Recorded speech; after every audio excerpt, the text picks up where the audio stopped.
ഇനി കിട്ടാതിരിക്കോടാ. എന്റെ തലേ കിട്ടും. എനിക്കങ്ങോട്ടും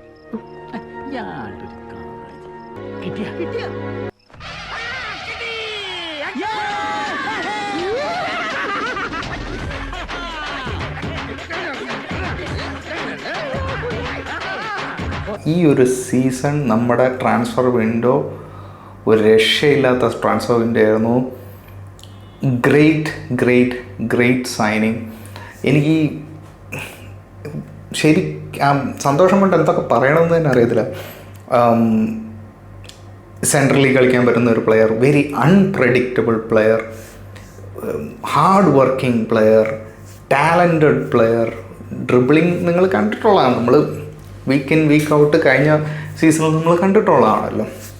ഗോൾ സ്കോറിങ് എബിലിറ്റി ആയാലും ശരി, ഡയറക്റ്റ് അപ്രോച്ച്, എബ്രിച്ചേസയുടെ ആ ഡയറക്റ്റ് അപ്രോച്ച് ആയാലും ശരി, in every sense he's A great player. പക്ഷേ എനിക്ക് ആകെ ഒരു കാര്യത്തിൽ ഒരു ഡൗട്ടുള്ളതെന്ന് വെച്ച് കഴിഞ്ഞാൽ, എവിടെയാണ് നമ്മുടെ അർട്ടറ്റ എബ്രിച്ചേസനെ പ്ലേസ് ചെയ്യാൻ പോകുന്നത് എന്നുള്ള കാര്യത്തിലാണ് എനിക്ക് ഒരു ചെറിയൊരു കൺസേൺ ഉള്ളത്. ലെഫ്റ്റ് വിങ്ങിൽ സൂട്ടഡ് ആണോ എന്ന് ചോദിച്ചു കഴിഞ്ഞാൽ എനിക്ക് തോന്നുന്നു, എൻ്റെ പേഴ്സണൽ ഒപ്പീനിയൻ പറയുകയാണെങ്കിൽ ഒരു സെൻട്രൽ ആ ഒരു അറ്റാക്കിംഗ് മിഡ്ഫീൽഡ് ആയിരിക്കും കുറച്ചുകൂടെ സൂട്ടഡ് എന്നാണ് എനിക്ക് ഫീൽ ചെയ്യുന്നത് എബ്രിച്ചേസയുടെ കാര്യത്തിൽ. എന്ന് വെച്ച് കഴിഞ്ഞാൽ ഓഡഗാർഡിൻ്റെ ബാക്കപ്പായിട്ടോ അല്ലെങ്കിൽ ഓഡഗാർഡിനെ തന്നെ ചിലപ്പം ഒരു ചാലഞ്ചിങ് ആയിട്ട് കൊടുക്കാൻ പറ്റുന്ന ഒരു റോളിലേക്കൊക്കെ വരാൻ പറ്റുന്ന ഒരു പ്ലെയറാണ്. ഇപ്പം ലെഫ്റ്റ് വിങ് ആണെങ്കിലും പ്രശ്നമല്ല, പക്ഷേ എൻ്റെ ഒരു ഒപ്പീനിയൻ കുറച്ചുകൂടെ ബെറ്റർ സൂട്ടഡ് സെൻട്രൽ അറ്റാക്കിംഗ് മിഡിലായിരിക്കും എന്നാണ്. ഇനിയിപ്പോൾ അടുത്തത് എന്ത് എന്നുള്ളൊരു ക്വസ്റ്റ്യൻ നമുക്ക് എല്ലാവർക്കും ഉണ്ട്. റോഡ്രിഗോയെ നമ്മൾ ലോണിന് എടുക്കുമോ എന്നുള്ളൊരു ക്വസ്റ്റ്യൻ അവിടെ കിടക്കുകയാണ്.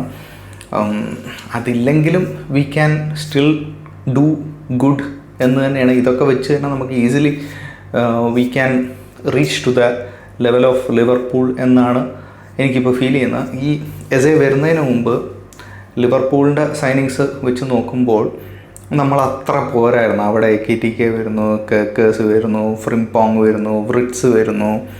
സോ അത്രയും പ്ലെയർ വന്നു. അപ്പം നമ്മളിവിടെ അത്ര അടിപൊളി സൈനിങ്സ് ഒന്നും അല്ല നടത്തിയ. പാർ ടു പാർ വെച്ച് നോക്കുമ്പോൾ ഓക്കെ, ഗ്യോക്കറൈസ് വന്നിട്ടുണ്ട്.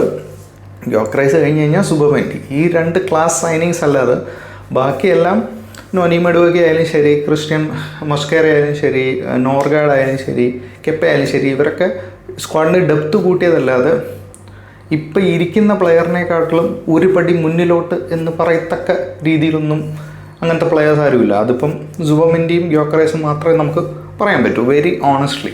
പക്ഷേ ആ സമയം ലിവർപൂൾ കൊണ്ടുവന്ന എല്ലാവരും ഫസ്റ്റ് ടീം പ്ലെയേഴ്സ് ആയിരുന്നു. അവർ കളിക്കുകയും ചെയ്യുന്നുണ്ടായിരുന്നു. ഫസ്റ്റ് ഗെയിമിൽ തന്നെ അവരെല്ലാവരെയും ഫസ്റ്റ് ടീം ഷീറ്റിൽ തന്നെ കളിപ്പിക്കുകയും ചെയ്തു. അപ്പം ഇപ്പോൾ നോക്കുമ്പോൾ നമുക്കിപ്പോൾ എസെ വന്നു. അങ്ങനെ 3 ടോപ്പ് ക്വാളിറ്റി സൈനിങ്സാണ് നമ്മൾ ഈ സീസണിൽ ചെയ്തിരിക്കുന്നത്. So very happy about this signing. ഒന്നും പറയാനില്ല. അതും എൻ്റെ ഒരു കോമഡി എന്താണെന്ന് വെച്ച് കഴിഞ്ഞാൽ, നമ്മൾ ടോട്ടൻഹാമിൻ്റെ എടുക്കേണ്ടതാണ് തട്ടിയെടുത്തതെന്നുള്ള ഒരു സാധനം നമ്മൾ മറന്നുപോയത്. നമ്മുടെ ആർച്ച് റൈവൽസ് നിന്നാണ് അവർ ഏതാണ്ട് ഡീൽ ക്ലോസ് ആക്കി വെച്ചിരുന്നതാണ് നമ്മൾ തട്ടിപ്പറിച്ചിപ്പോൾ എടുത്തിരിക്കുന്നത്.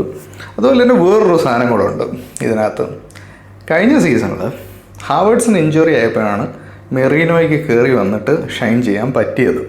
അതുപോലെ തന്നെ ഈ സീസൺ തുടങ്ങിയപ്പം ഹാവേർട്സ് ഇഞ്ചുറി ആയപ്പോഴാണ് എസേനെ നമ്മൾ കൂടുതൽ അപ്രോച്ച് ചെയ്ത് ആ ഡീൽ അങ്ങ് ക്ലോസ് ചെയ്തത്. ഹാവേർട്സ് ഒരു ലക്കി ചാമായിട്ട് മാറുവാണ്. എന്ന് വെച്ചാൽ ഹാവേർട്സിൻ്റെ ഒരു ഇഞ്ചുറി ഒരു ലക്കി ചാമായിട്ട് മാറുവാണ്. ഞാനൊരിക്കലും ഒരു പ്ലെയറിന് ഇഞ്ചുറി വിഷ് ചെയ്യുന്നതല്ല, പക്ഷേ ആ ഒരു കോയിൻസിഡൻസ് ഒന്ന് എടുത്ത് കാണിച്ചതേ ഉള്ളൂ. Anyway very happy.